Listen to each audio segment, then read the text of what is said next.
I ain't gonna lie to you guys. I'm a bit worried about this one. And I feel like I've got reason to be. Welcome to the preview for Forest versus Luton.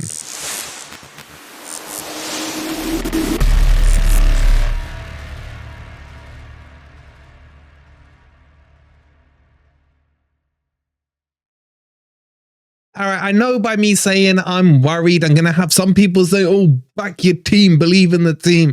I'm going to have others, and probably most of you, who are celebrating saying, whoa, where's the cocky Wolverine? Where's Jinxerine gone? But I'm being straight with you guys. And I do think we have a little bit of reason to worry. Now, I ain't saying we're not going to win. Let me get that clear off the bat. But I am saying I'm worried. And let me know in the comments down below, is this the type of game that does worry you? There's all this rhetoric that Forest will smash Luton, that this will be a good chance for us to get 4 or 5 goals.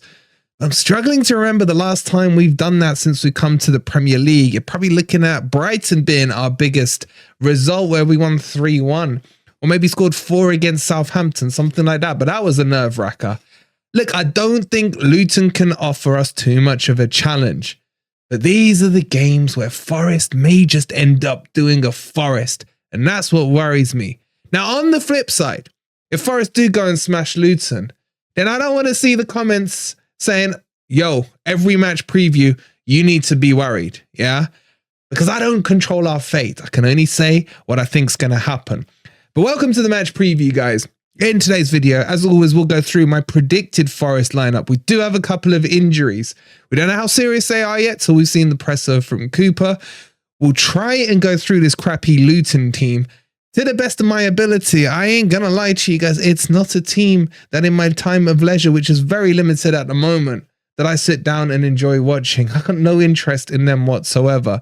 Let's all face it. They're gonna have an R by their name very, very soon. So let's jump into it. Before I do, you've only got till 7:30 to get this signed frame Mangala shirt. So make sure you go and grab that. And as always, hit that like button if you haven't already.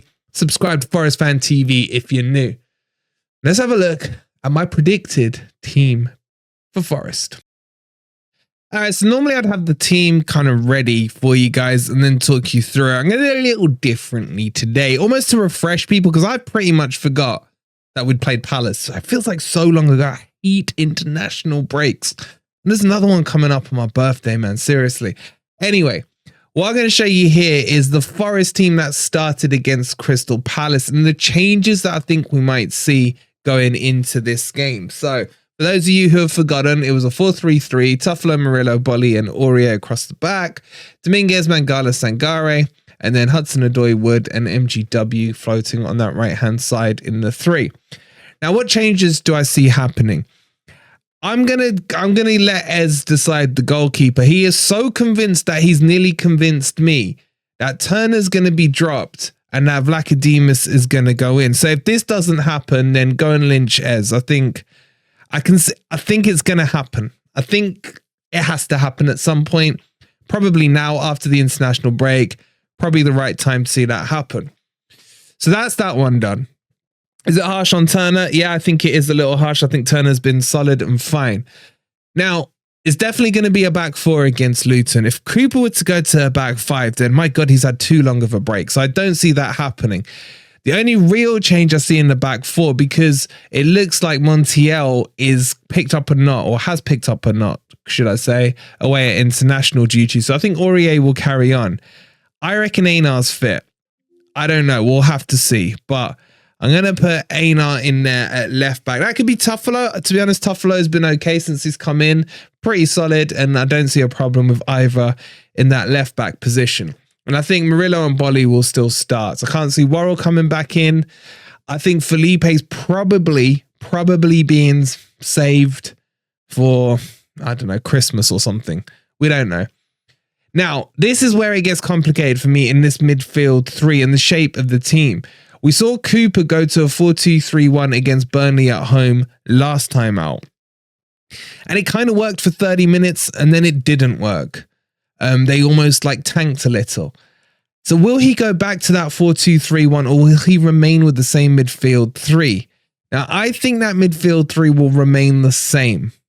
So I think it'll still be Dominguez, Mangala, and Sangare. But then it still gives him the headache of that Morgan Gibbs-White position. I think he himself, as in Cooper, would like to play Morgan Gibbs-White there. For that to really happen, you'd probably have to sacrifice Mangala, and you'd end up with Sangare and Dominguez in the midfield, and then maybe bring in Elanga back on the right or the left, whatever way. They're interchangeable. So we could see that. But I think he's going to stick with the midfield three. I think overall, everyone's been quite pleased with the performances on the midfield three. I think Cooper has been as well. Dominguez has been brilliant. Sangare's starting to show signs of what I expect from him. So I think that will stay the same. But what he might do up front is invert this into a 4-3-1-2. I don't think he wants Morgan Gibbs-White out on the wide. And I think this is what we're going to see.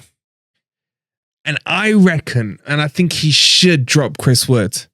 And I'd drop Chris Wood and bring Origi in and play him up front. Maybe alongside Hudson-Odoi. I don't know. We're really light in the striker department. And this is part of the thing that's worrying me. I think we'll dominate the ball against Luton. But Luton will play with some kind of lowish block. And can we break them down? We're really going to need MGW on game, on form. And I think we'll see that in this game because he's finally had a bit of rest time. He's been playing all summer. He's been straight back into the Forest team. He's had, 13 days of just training with no actual matches. I think MGW could be the key to this match. But I think it will be more a 4-3-1-2 rather than a 4-3-3 to allow MGW to play in the hole. If you look at the comments Cooper and Morgan Gibbs-White made after the Palace game, they specifically trained him out wide for that game. And I think we'll see him revert there. I just don't see that front two looking balanced to me. Now, the big fear is Hudson-Odoi gets dropped. And we see that. Wood and Origi up front. I'm not sure about this one, guys. I'm not sure. My gut feeling says it'll be 4-3-1-2. I got no idea who the front two are. I'm going to let you guys decide in the comments. And that's if you agree. If you agree with this shape and this formation. Or do you just think he's going to play the same team that drew 0-0 with Palace and hope that we convert our chances this time? But I think everything up until those front two positions is pretty much, I'm going to be pretty much on the money. Get your thoughts in down below. All right, so let's have a look at this Luton team. And yeah, there's not much to say. I mean, the only two players that have kind of impressed me from literally the 10 minutes I've watched of them have been Morris, their striker. He looks good enough to be just about Premier League player. And Adebayo, I think he's been okay. He's a terrible finisher. But overall, the rest of the team, I mean, Ruddock, is that Razor Ruddock's kid? Who knows? Burke, is that Ollie Burke? Is Ollie Burke, has he changed his position? Is he back? I don't think it's him. Who else we got here? Mr. Anderson. So they got Neo at the back. They got a locker in defense. Honestly, I don't know any of these guys. Don't know any. Is that Brownlee idiot who took the penalty against us? Sheffield United 2003. But the only ones I do know are the ones that haven't really played. And a lot of them have been injuries and suddenly a new signing. So their marquee signing is Townsend, the ex-Spurs player, the ex-Palace player, the new hairline boy. And he's probably still okay. Is he good enough for Premier League level? We're going to have to wait and see. I don't even know if he'll play. You got Niles Barkley, the ex-Chelsea player, the ex-Everton player. He's in Luton now. I remember when he was hyped up as the next big thing. And then you got Sideshow Bob Chung coming from Manchester United. So outside of that, guys, I can't give you too much information other than to say this was the team that played against Spurs. No combination of this squad should be good enough to beat Forest. Let's be real here. It just does worry me a little. If you got more info on Luton than I have, tell me a fun fact about him in the comments down below.